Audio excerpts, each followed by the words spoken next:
नमो नमः। आज हम दंत रोग का विचार किस प्रकार करते हैं उस विषय में अध्ययन करने जा रहे हैं। दंत रोग किस कारण से होता है? दंत रोग एक असाध्य रोग है। यह अत्यंत पीड़ादायक होता है। जातक किस समय में, किस दशा में दंत रोग से पीड़ित होता है, इसका विचार हम यहाँ आज करने जा रहे हैं। दंत रोग जातक पारिजात के आचार्य वैद्यनाथ जी यहाँ कह रहे हैं, में से वृषे चाप धरे विलग्ने, में से वृषे चाप धरे विलग्ने, विकार दंतो यदि पाप दिष्टे। में से वृषे चाप धरे विलग्ने, विकार दंतो यदि पाप दिष्टे।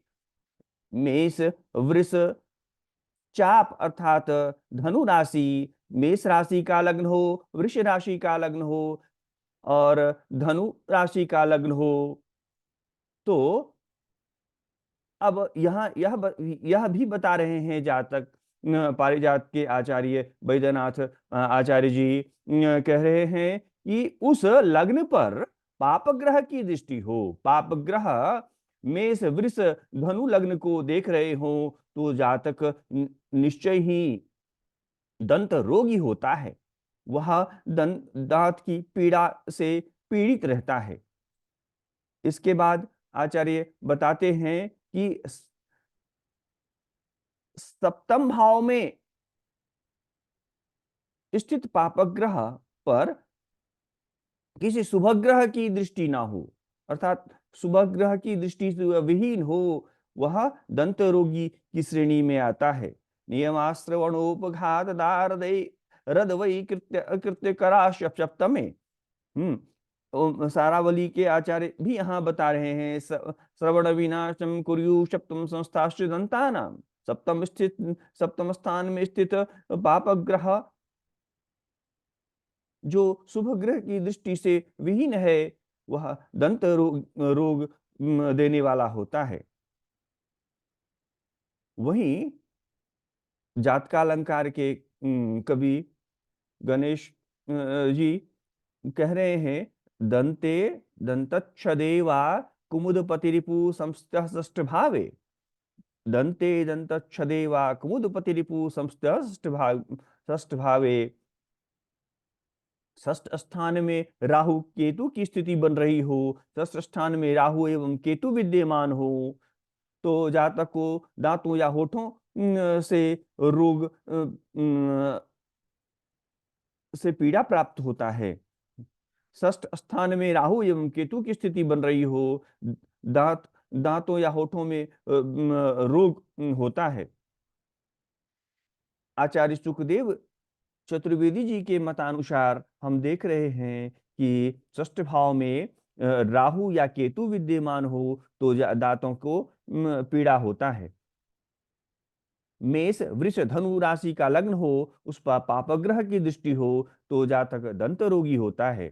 व्यय स्थान में चंद्रमा हो, व्यय स्थान में चंद्रमा हो, त्रिकोण स्थान में शनि विद्यमान हो, सप्तम या अष्टम में सूर्य हो, तो जातक दंत रोगी होता है। व्यय स्थान में चंद्रमा की स्थिति बनती हो, त्रिकोण अर्थात पंचम और नवम भाव में जो है वह शनि विद्यमान हो, तथा सप्तम या अष्टम में सप्तम स्थान अर्थात मारक स्थान, अष्टम स्थान अर्थात आयु का स्थान, इसमें यदि सूर्य हो तो जातक को दंत रोगी बनाता है। व्यय स्थान में सूर्य हो, व्यय स्थान में शुक्र विद्यमान हो, त्रिकोण स्थान में शनि विद्यमान हो, सप्तम में सूर्य विद्यमान हो, तो भी जातक दंत रोगी होता है। द्वितीय राहु के साथ त्रिक स्थान में हो, द्वितीय अर्थात मारकेश, मारकेश राहु के साथ विद्यमान हो, कहा त्रिक स्थान में विद्यमान हो, त्रिक स्थान 6, 8, 12 भावों में विद्यमान हो, तो जातक उस मारक दशा में मारक की अंतरदशा प्रत्यंतर दशा में वह दंत रोगी होता है।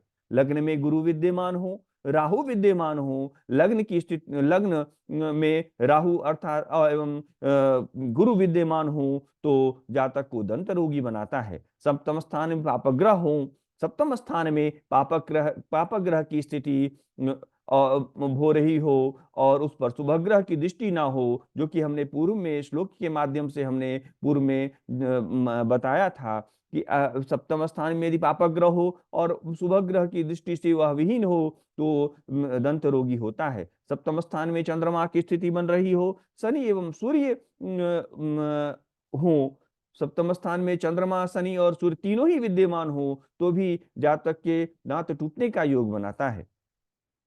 धनेश एवं षष्ठेश पापग्रह के साथ में हो, धनेश धन भाव का स्वामी और षष्ठ भाव का स्वामी अर्थात छठे भाव का स्वामी पापग्रह के साथ में विद्यमान हो, राहु लग्न या पंचम में स्थान में हो तो भी जातक को दंत रोगी बनाता है। शुक्र एवं शनि अष्टम में हो, पापग्रह षष्ठ स्थान में हो, षष्ठे सप्तम में हो तो भी जातक दंत से पीड़ा प्राप्त करता है। षष्ठेश मंगल की राशि में हो, लग्नेश एवं मंगल लग्न में हो, उस पर शनि की दृष्टि हो तो भी जातक दंत पीड़ा से परेशान रहता है। दशा अंतरदशा इनकी दशा अंतरदशा प्रत्यंतर दशा में जातक पीड़ा को प्राप्त करता है, ऐसा आचार्यों का मत है। यहाँ उदाहरण के माध्यम से देखते हैं, सप्तम भाव में शनि विद्यमान, पापग्रह विद्यमान है तो यह दंत रोगी का योग बनाएगा।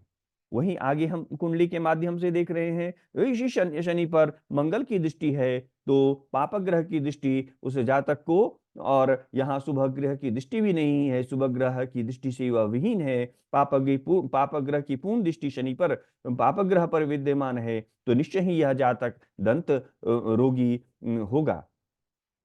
इस शनि या मंगल की दशा अंतरदशा में वह जातक निश्चय ही वह उस दंत रोग की पीड़ा को प्राप्त करेगा।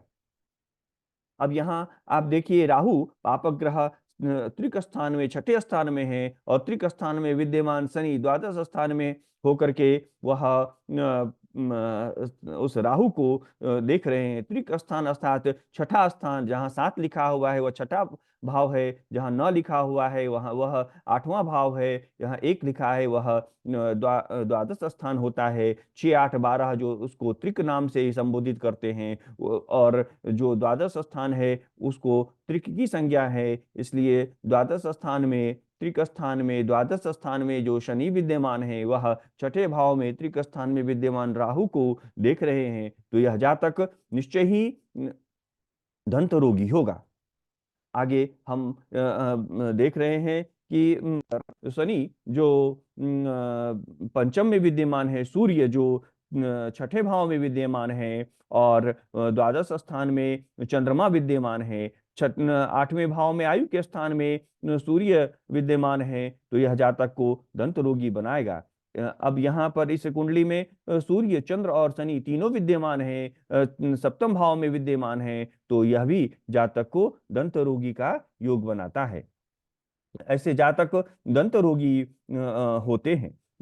सूर्य, चंद्रमा और शनि ये तीनों की स्थिति योग सप्तम भाव में वह जातक को दंत रोगी बनाता है।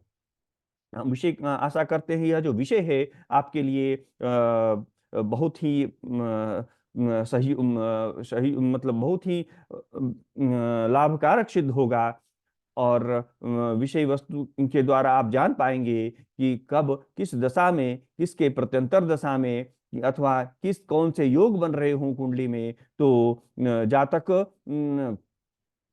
कब दंत रोग से पीड़ित होगा, इस विषय में आप जान पाएंगे, जिससे आप निश्चय ही पूर्व में ही सचेत हो जाएंगे कि अब मुझे हो सकता है, मुझे मेरी कुंडली के माध्यम से जो हमारी कुंडली बता रही है तो कि अब दंत रोग से पीड़ा हो सकती है, तो हम पूर्व में ही सचेत रहे हैं और उपचार के लिए प्रेरित रहें। इतना कहकर मैं अपने विषय को यहीं समाप्त करता हूँ। धन्यवाद।